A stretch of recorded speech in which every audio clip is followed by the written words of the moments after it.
Good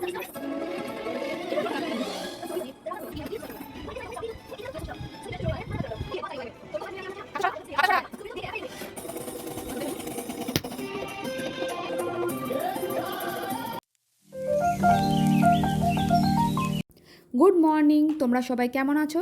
আশা করি সবাই ভালো আছো, সুস্থ আছো। আমরাও খুব ভালো আছি। তার প্রতিদিনের মতো আবারও চলে এলাম।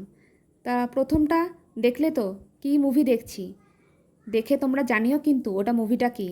আমি যে কতবার দেখেছি কি আর বলবো, পুরো মুখস্থ হয়ে গেছে। তা আমার একটা পছন্দের মুভির মধ্যে এই মুভিটাও একটা, মানে এত ভালো লাগে কি আর বলবো তোমাদের। তা যাই হোক, মনে হলো একটু শেয়ার করলাম তোমাদের সাথে। তোমরা কিন্তু জানিও কমেন্ট করে মুভিটা কে কে দেখেছো। আর এদিকে সকাল সকাল ভাইকে, মানে যেই ভাই আমাদের মাছ দিতে আসে, তা ওকে ডেকে নিয়েছিলাম। তো ও এসে মাছ দিয়ে গেল। তোমরা কিন্তু স্কিপ না করে ভিডিওটা দেখো, আশা করি ভালো লাগবে। তা যে দু রকমের মাছ নিয়ে নিয়েছি। এই মাছটা কি মাছ তোমরা একবার আমাকে জানিও। ও আমার নামটাও কী যে বললো আমি কিছু বুঝলাম না। তা যাই হোক, আর এই যে এদিকে নিয়েছি কাতলা মাছ, আর একটু নিয়েছি এই মাছটা। এই মাছটা যে কী মাছ আমি বুঝতে পেলাম না। পাবদা না কিন্তু, ও বলল যে পাবদা না। হ্যাঁ, আমিও দেখলাম যে পাবদা না। তা চলো এখন এটাকে ধুয়ে, এগুলোকে সব ধুয়ে নিই, ধুয়ে পরিষ্কার করে নিই। চলো এগুলো করতে করতে তোমাদের সাথে একটু গল্প করে নিই। সবার প্রথমে একটা কথা বলি, আমাদের এখানে প্রচণ্ড ডেঙ্গু হচ্ছে। মানে এত ডেঙ্গু হচ্ছে কি বলবো, মানে প্রায় মিউনিসিপ্যালিটি থেকে লোকজন আসছে, নিয়ে খোঁজ নিয়ে যাচ্ছে।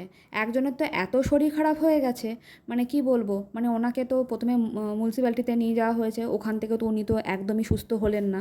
তারপরে নিয়ে যাওয়া হলো অ্যাপেলো।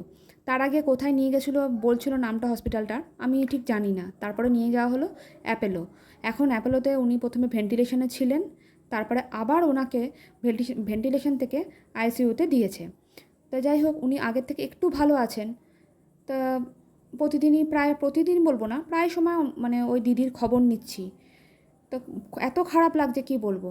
আর মানে মিউনিসিপ্যালিটি থেকে এসে প্রায় সময় খবর নিয়ে যাচ্ছে, কারো জ্বর হয়নি তো, সব সুস্থ আছেন তো। তা খুবই ভয় লাগছে, তোমরাও খুব সাবধানে থেকো।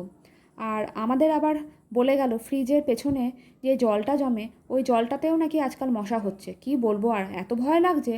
আবার জানো তো, মানে কয়েক বছর আগে, ঠিক লকডাউনের আগে, একজনের বাড়িতে লক্ষ্মী পুজোর সে ঘট দেয় না, মানে সপ্তাহে সপ্তাহে জল চেঞ্জ করে, ওরকম জলের মধ্যে ডেঙ্গু হয়েছিল। কি বিপদ বলো তো, সে আর কি বলবো। তা ওনারা বলে গেল ফ্রিজের পেছনে যেই জলটা জমা হয় সেখানটা স্পঞ্জ দিতে, আর তা না হলে বললো একটু সর্ষের তেল ফেলে রাখতে, তাহলে জলটার মধ্যে তাহলে আর মশা ঠশা কিছু হবে না। যাই হোক, আমি তো ওই কথা শুনেই কিন্তু আর স্পঞ্জ ঘরে ছিল, সেই স্পঞ্জ আমি কেটে কেটে দিয়ে দিয়েছি।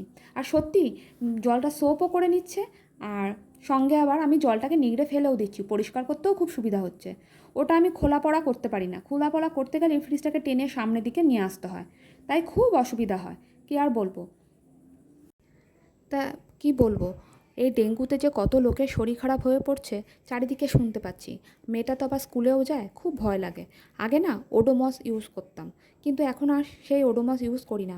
মানে মাখালেই দেখি খুব গাম হয় আর চ্যাটচ্যাট করে। মিঠি এখন একদম মাখতে চায় না, কিন্তু এখন রোল অনটা মাখাচ্ছি। কিন্তু রোল অনটা মাখালে কি হবে, যে রোল অনটা যেখানে মাখাই তার পাশে বসেই হয়তো মশা কামড়াচ্ছে। কোনো কিছুতেই দেখি কোনো লাভ হয় না, কী যে ভয় লাগে কি বলবো। তোমাদের কাছে যদি কোনো উপায় থাকে অবশ্যই জানিও তো, কী করে বাচ্চাটাকে মানে বাইরে বার করা যায়। আগে তো লেগিংস পরিয়ে, মানে ফ্রকের নিচে লেগিংস পরিয়ে পাঠাতাম, কিন্তু এত গরমের মধ্যে লেগিংস পরে থাকলে না, সে তো গরম লাগে। ওদের স্কুলে যদিও বা স্প্রে দেওয়া হয়, তবুও ভয় লাগে। বাচ্চা তো, মানে মশা কখন কামড়ে দেবে। তা যাই হোক, কী আর বলবো। এদিকে আমার রান্না বান্নাও হয়ে গেছে, আর এদিকে ভাতটা বসাবো, এদিকে মাছের ঝোলটা হয়েই এসছে। আজকে এই মাছের ঝোলটা এভাবে রান্না করলাম। তোমরা জানিও এভাবে তোমরা মাছের ঝোলটা করো নাকি। ওই ভাইটা তো দেখলাম এভাবেই বলে গেল, আমি আবার ওকে জিজ্ঞাসাও করেছিলাম কী করে রান্না করে গো।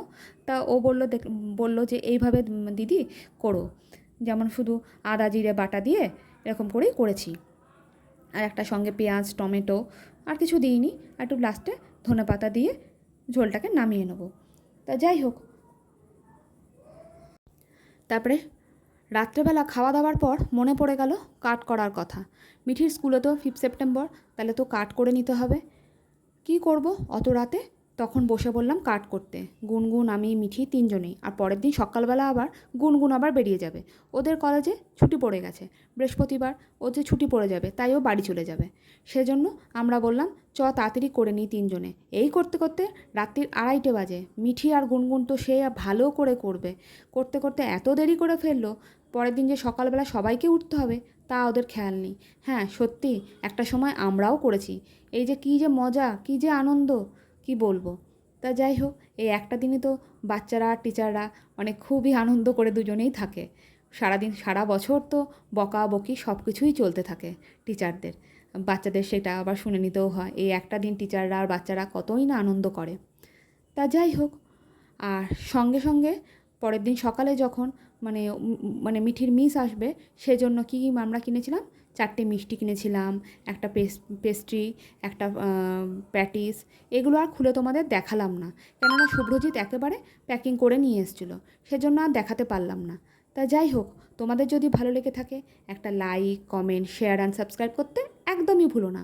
আর যদি পারো একটা কমেন্ট করে জানিও তোমাদের ভিডিওটা কেমন লাগছে। একটা লাইক করে দিতে একদম ভুলো না। আর যারা যারা সাবস্ক্রাইব করেছো তাদেরকে অসংখ্য ধন্যবাদ। আর যারা যারা এখনও সাবস্ক্রাইব করোনি, প্লিজ একটা সাবস্ক্রাইব করে দিও। আর এখনকার জন্য এখানেই শেষ করছি। তোমাদের যদি ভালো লেগে থাকে ভালোবাসা দিও আরও। তো এখানেই শেষ করলাম। তোমরা সবাই ভালো থেকো, সুস্থ থেকো, সাবধানে থেকো, আর সকলকে ভালো রেখো। এখনকার জন্য টাটা, গুড নাইট।